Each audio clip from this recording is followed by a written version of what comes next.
Everyone in town thought his decision was foolish. At 63, most people expected him to slow down, to choose comfort, to follow what everyone else believed was safe. Instead, he walked away from the valley into the mountains, with only his wife and an aging German shepherd at his side. They said a tunnel wasn't a home. They said winter would bury it, collapse it, turn it into a grave. But what they didn't see was the years of quiet preparation, the habits formed long before retirement, and the lessons learned when mistakes were not an option. Because when the snow finally came, it wasn't strength or luck that decided who survived. It was what had already been done, long before anyone was watching. Winter came early to the high country, thin air sharpening every sound, every breath, every mistake. John Miller stood still on the gravel turnout above the valley, letting the cold settle into his bones the way it always did, slow and familiar, like an old warning he no longer tried to outrun. At 63, John was tall but no longer imposing in the way he'd once been, his broad shoulders softened by time, his posture still straight out of habit rather than strength. His face was deeply lined, not with softness, but with angles carved by years of stress, sharp cheekbones, a square jaw dusted with permanent gray stubble, and eyes the color of weathered steel that rarely blinked more than necessary. Those eyes had learned long ago not to waste movement or attention. He wore a faded brown jacket reinforced at the elbows, heavy boots scarred from decades of use, and gloves he had stitched himself when the originals wore through. People in town saw an old man trying too hard to remain useful. They did not see the man who had once cleared rooms with a raised heartbeat and steady hands, or the decisions that had shaped him long before retirement paperwork ever touched his desk. Linda Miller stood a few steps behind him, her arms crossed not from defensiveness but from the cold. She was 60, slender without being fragile, her height modest, but her presence unmistakably steady. Her hair, once a deep chestnut, had faded into soft gray streaked with silver, pulled back into a low, practical knot at the nape of her neck. Years as an emergency room nurse had trained her body into quiet efficiency. She moved carefully, economically, never rushing, never freezing. Her skin was pale from mountain light rather than city glare, freckled lightly across her nose, and her eyes, warm brown and observant, missed very little. Linda did not argue loudly or often. When she disagreed, it showed in the tightening of her jaw, the slight narrowing of her eyes, the way she listened longer than necessary before responding. She had learned long ago that panic wasted energy, and energy was often the difference between helping someone and losing them. Between them sat Max, their German shepherd, old enough that his muzzle had gone almost completely white. At 8 years old, Max's body still carried the power of his working years, but his movements were slower now, more deliberate, his back legs stiff when he stood too quickly. His coat was thick and well kept, sable dark along his spine, lighter tan along his flanks, with intelligent amber eyes that tracked sound before sight. Max had once been a K9, trained for search work, but time and joint pain had ended that chapter. Retirement hadn't softened him. It had only made him quieter. He watched the world the way John did, waiting for it to explain itself before reacting. This Chanel is a quiet place for those who love dogs and peaceful stories. If that's you, you're already part of this family. Below them, the abandoned mountain access tunnel cut into the slope like a deliberate scar, reinforced concrete mouth dark and unwelcoming, half hidden by snowdrift and scrub pine. It had been built decades earlier to support road maintenance crews before funding vanished and priorities shifted downhill. To the people of the valley, it was a relic, a useless hole in the mountain best forgotten. To John, it was shelter. The idea had taken shape slowly, not as inspiration, but as calculation. Thick mountain walls, stable temperature, protection from wind, fire, falling timber. He had inspected the structure inch by inch before ever mentioning it aloud, checking fractures, drainage, airflow. The engineering was sound. What unsettled people was not the risk. It was the refusal to follow tradition. Down in town, the reactions had been immediate and loud. Jacob Rhodes, owner of the general store and unofficial source of everyone else's opinion, had laughed openly when John mentioned the tunnel. Rhodes was in his early 50s, thick around the middle, red-faced from years of high-altitude drinking, and fond of opinions he'd never tested. "A tunnel?" he'd said, shaking his head. "That's not a home. That's a coffin with better lighting." Others joined in. A mechanic, a retired miner, a woman who had lost a shed to collapse years earlier and now considered herself an authority on mountains. They spoke of darkness, of dampness, of madness. They spoke of John as if he were already gone, another relic clinging to relevance. Linda had said little, only listened, the way she always did, weighing tone more than words. She trusted John's judgment, but trust did not erase unease. She had seen what happened when confidence outran circumstance. At night, lying beside John in their rented cabin, she listened to the wind claw at the walls and wondered whether stubbornness and preparation were always as different as he believed.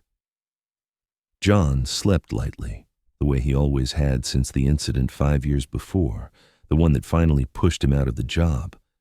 A barricade call gone wrong, a split-second delayed, a choice he would replay for the rest of his life. It hadn't broken him, but it had narrowed his tolerance for uncertainty. Since then, he prepared for everything, even ridicule. Standing above the tunnel now, John felt none of the doubt others projected onto him, only focus. Winter would not care what the town thought. Snow would not negotiate. Wind would not explain itself. Survival was never about convincing others. It was about understanding the environment before it tested you. Max shifted beside him, letting out a low huff as his stiff legs protested the cold ground.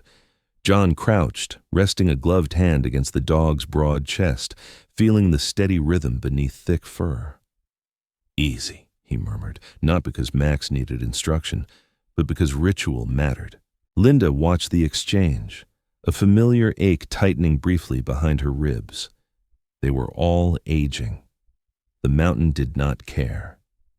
The valley below looked peaceful from this height, cabins scattered like assumptions waiting to be challenged. John straightened and turned toward the tunnel entrance. "This will work," he said quietly, not as reassurance but as conclusion. Linda nodded once, her breath fogging in the cold air. She did not smile. She did not argue. She followed. Behind them, the wind moved through the pines like distant applause or warning. No one could ever quite tell which until it was too late. Winter did not announce itself all at once. It crept in through shorter days, brittle mornings, and a cold that lingered longer each night. John Miller noticed the shift before anyone in town mentioned it, the way he always had.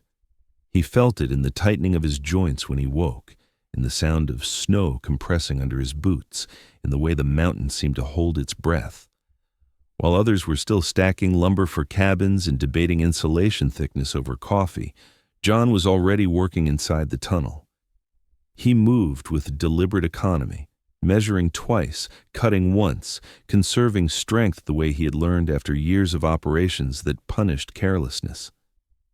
The steel door was his first priority. He had salvaged it from an old service facility miles away, a heavy slab reinforced with cross-bracing, scarred but intact.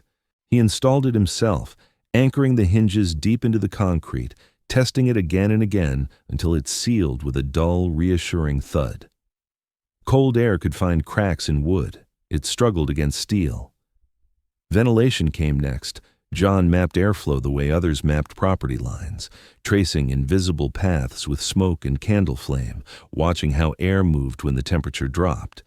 He cut channels, installed vents high and low, each one placed not for comfort, but survival.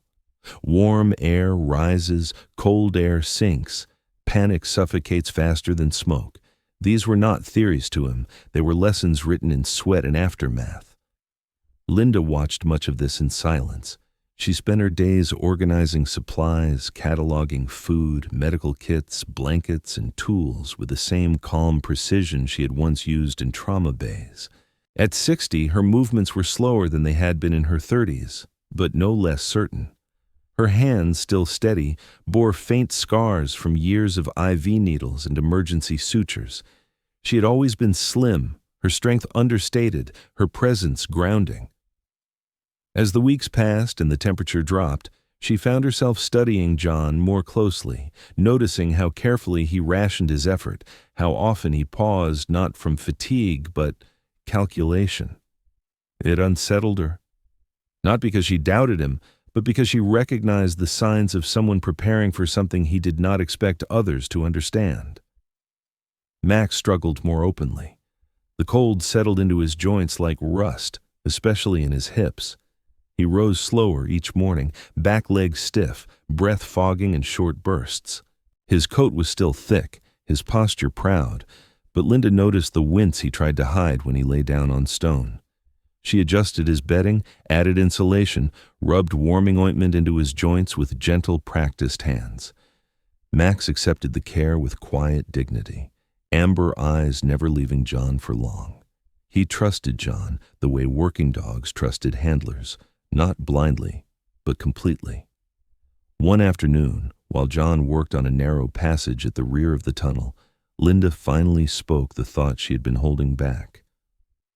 "What if they're right?" she asked softly. John did not look up. He was carving handholds into the rock, spaced precisely, each one tested before he moved to the next. "They don't live here," he replied. It was not dismissive, it was factual. The secondary exit was the last piece. John worked on it at night, when the tunnel was quiet and the wind outside drowned out sound. It was narrow, barely wide enough for one person to pass, angled upward through rock and reinforced with steel supports he welded himself. He never called it an escape route. In his mind, it was simply an option. SWAT had taught him that every structure, every plan, every promise failed eventually. Only redundancy kept people alive. Down in town, the talk continued. Jacob Rhodes shook his head whenever John's name came up, telling anyone who would listen that stubbornness killed faster than cold. A younger man named Eric Hale, tall and athletic with an easy grin and no real experience above 8,000 feet, dismissed John's preparations as fear masquerading as intelligence. "You can't plan your way out of a mountain," he said once. John heard none of it. He had learned long ago that arguing wasted oxygen. As December settled in, the tunnel grew quieter, steadier. The temperature held. The wind howled outside and lost its power at the steel door. Linda lay awake some nights, listening to the mountain hum around them, fear pressing in and then receding. She had treated enough patients to know the difference between reckless confidence and earned calm. John's was the latter, even if it frightened her. One evening, as snow fell thick and soundless beyond the entrance, John finished reinforcing the final vent and sat beside Max, resting a hand against the dog's warm flank. "Almost ready," he murmured, more to himself than anyone else. Linda watched from across the room, uncertainty and trust pulling at her in equal measure. Outside, winter continued its quiet advance. The storm arrived without drama, without warning sirens or heroic timing. It began as a pressure change John felt before he heard it, a dull weight pressing against his chest as if the mountain itself had shifted position. Snow fell straight down at first, thick and quiet, swallowing edges and distances until the world beyond the tunnel mouth blurred into a white absence. Linda noticed it in the silence. Sound died early, smothered by the snowfall, leaving only the low hum of wind working its way down the slopes. Max noticed it too. He lifted his head from the bedding near the wall, ears angling forward, a low unease vibrating in his chest before any noise reached them. John said nothing. He checked the vents, the door seals, the temperature gauge he had mounted near the workbench. 43 degrees, stable, good. By mid-afternoon, the wind arrived, not howling yet, but persistent. pushing snow sideways, packing it into places it didn't belong. John stepped to the entrance and looked out as far as visibility allowed. The valley was gone. The outlines of trees had dissolved into motionless gray shadows. He shut the steel door and locked it, the final click echoing briefly before being swallowed by stone. "It's coming fast," Linda said. Her voice was calm, but John heard the strain beneath it. She had seen storms before, but never one that felt deliberate. They moved through their routine without speaking. Lamps lit, water checked, food secured. Max shifted restlessly, joints stiff, breath shallow but controlled. Snow began to strike the tunnel entrance with a sound like distant surf, steady and relentless. The mountain answered with vibration, not violent, but constant, as if something heavy were being dragged across its surface. John sat on the bench near the door, boots planted, listening. He had heard similar sounds years ago in a different life. Buildings settling under pressure, environments changing faster than people could adapt. Linda watched him from across the room, memorizing his posture, the way his shoulders squared without tension, the way his eyes tracked the ceiling, the walls, the floor. This was not fear. It was assessment.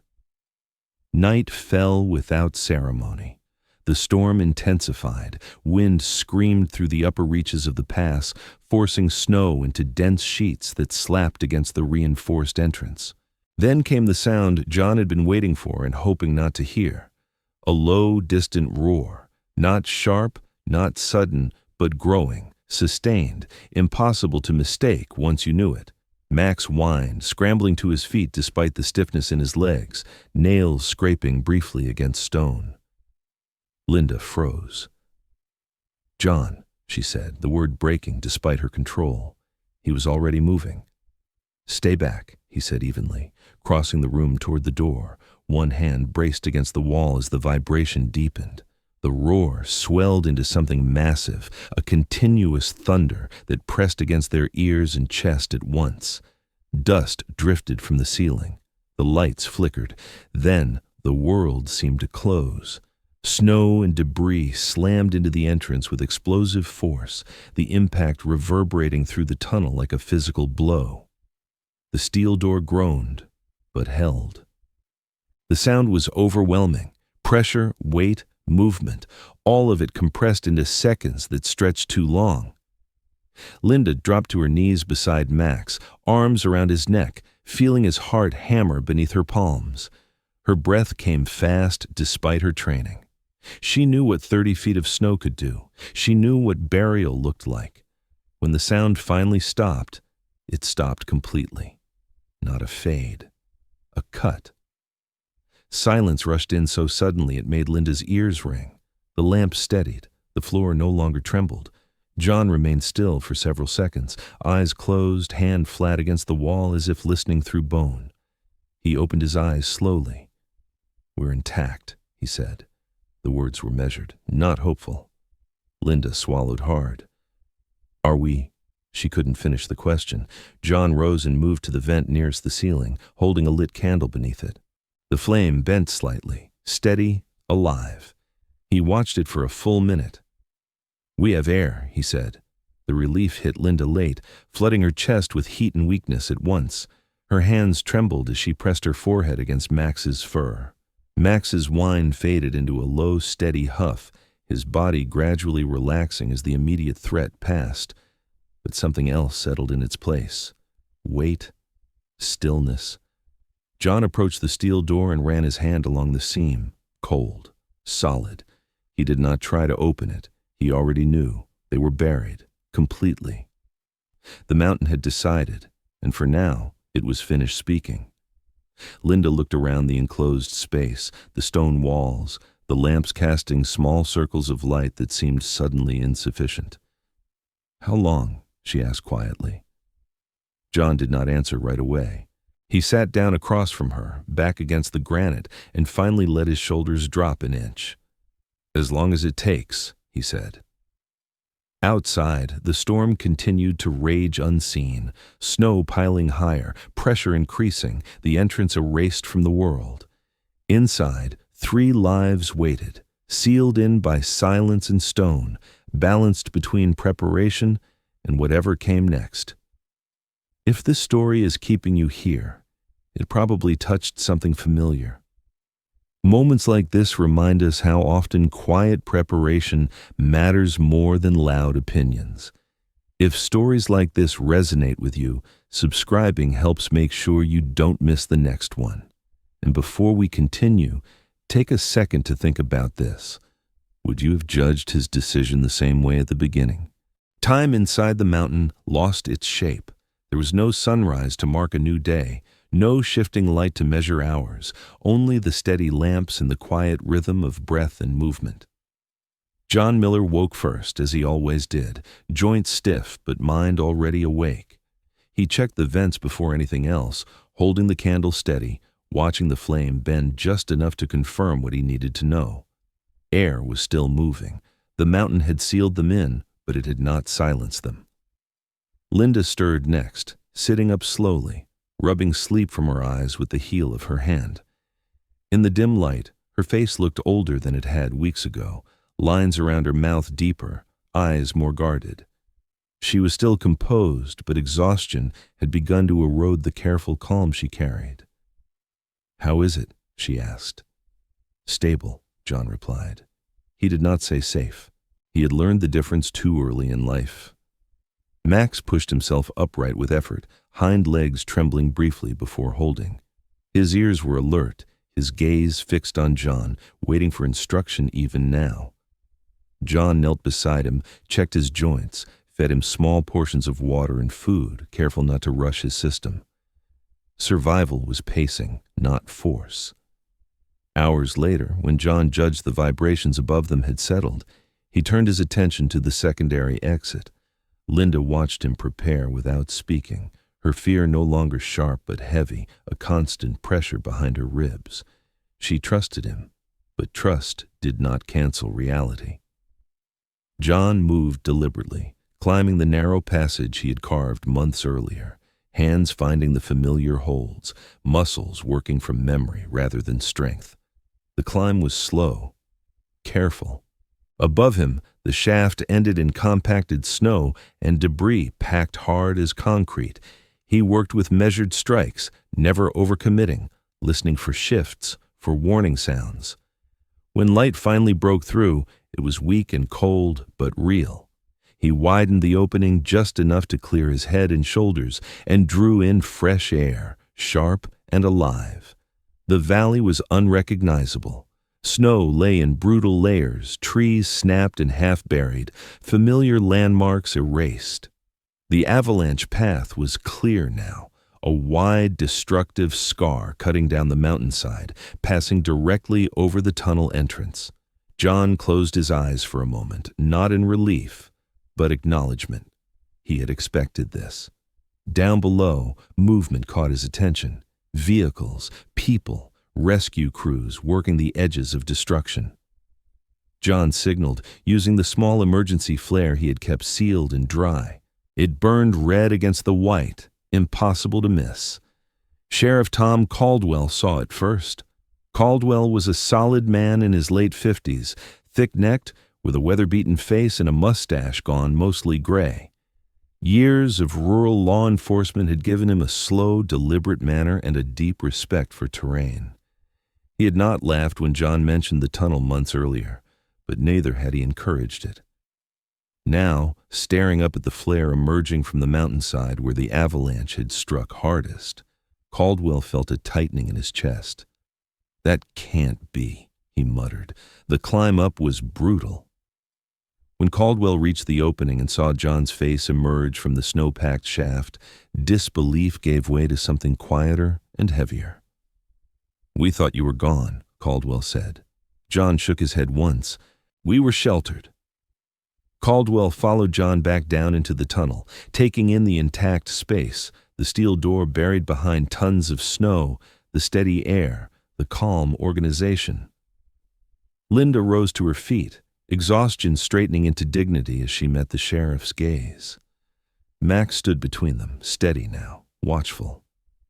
People are trapped, Caldwell said. The words weighted with urgency. Cabins up the slope, some destroyed. We're trying to move in, but the ground's unstable. John did not rush to answer. He studied the sheriff's map, the marked zones of collapse, the areas crews were avoiding. He traced lines with a gloved finger, pointing out natural breaks, ridgelines that would hold, paths less likely to slide again. You can approach from here, he said quietly. And here. Don't cross this section until temperatures drop again. It'll move. Caldwell looked at him, really looked, and saw not an old man clinging to relevance, but someone who understood the mountain better than most of his team. Many of our listeners come back every night. Subscribing helps YouTube remember to bring you these stories. You sure? Caldwell asked. John met his gaze without ego. I am. Above ground, the town gathered in stunned fragments as news spread. Jacob Rhodes stood near the store, face pale, his earlier confidence drained. Eric Hale, the younger man who had mocked preparation, stared at the mountain in silence, his bravado buried somewhere under the snow. They had expected tragedy. They had not expected instruction from the man they dismissed. John did not stay to oversee the rescue. He returned to Linda and Max, letting the professionals do what they were trained to do. He had never needed to be seen. Hours later, as daylight faded and the first rescues were completed, Caldwell returned. You saved lives today, he said simply. John shook his head again. I just listened to the mountain. Linda reached for John's hand, squeezing it once, relief and pride finally breaking through her restraint. Outside, the rescue continued, guided by knowledge born not of tradition, but preparation. Inside the tunnel, the lamps burned steady, and for the first time since the storm began, the mountain felt less like a threat and more like an ally. Spring returned quietly, without ceremony, the way it often did in the high country. The snow did not vanish all at once. It retreated in patches, revealing scarred earth, broken timber, and the stubborn green of pine needles that had endured beneath the weight. John Miller stood near the tunnel entrance, the steel door now fully exposed, sunlight touching its surface for the first time in weeks. The mountain no longer pressed inward. It breathed. Inside, the space felt larger, not because it had changed, but because fear had loosened its grip. Linda moved through the tunnel with easier steps, her shoulders no longer held tight against some unseen blow. She had lost weight over the winter, her face leaner, but her eyes were clear again. The exhaustion remained, but it had settled into something quieter, earned rather than consuming. She opened the vent shutters each morning now, letting in fresh air and light, the ritual as grounding as any prayer. Max followed her, slower still than before, but steadier. His joints ached less as the cold released them, and though his muzzle was fully white now, his eyes were bright. He chose a spot just outside the entrance where sunlight pooled against the stone and lay there for hours, chest rising and falling in a rhythm that matched the mountain's calm. Down in town, reconstruction began with a different tone than before. The cabins that had survived bore marks of repair rather than pride, and those that hadn't were reduced to plans and hesitation. People spoke more carefully now, their certainty thinned by what they had witnessed. Sheriff Tom Caldwell visited one afternoon, boots muddy, hat in hand. He was quieter than usual, the weight of weeks of recovery evident in the lines around his eyes. "We're changing how we do things," he said plainly. He spoke of setback lines, of avalanche paths marked and respected, of listening to the mountain rather than arguing with it. He did not say John's name often, but when he did, it was with acknowledgement rather than surprise. Others came too. Jacob Rhodes stood awkwardly near the tunnel one morning, hands shoved into his jacket pockets, eyes avoiding John's at first. He did not apologize outright. He spoke of supplies, of help if it was needed. It was enough. Eric Hale came later, his confidence quieter, his posture less certain. He asked questions instead of making statements. John answered some and left others hanging. Not every lesson needed a lecture. The tunnel itself became a reference point. Not a spectacle, not a curiosity, but an example. People walked its perimeter, studied the vents, the door, the way it sat within the mountain rather than against it. John explained only when asked, never embellishing. Preparation was not a story to him. It was a practice. Linda resumed small routines she had set aside during winter, organizing the shelves, tending to the dog, writing notes in the margins of old books. She found that the fear she had carried did not vanish. It transformed. It became respect. Respect for the mountain, for time, for the quiet decisions that kept them alive. One afternoon, standing beside John as they watched the valley thaw, she asked him if he ever regretted choosing the tunnel over something more conventional. He considered the question carefully, the way he considered most things worth answering. "No," he said at last. "I regret the times I didn't prepare when I could have."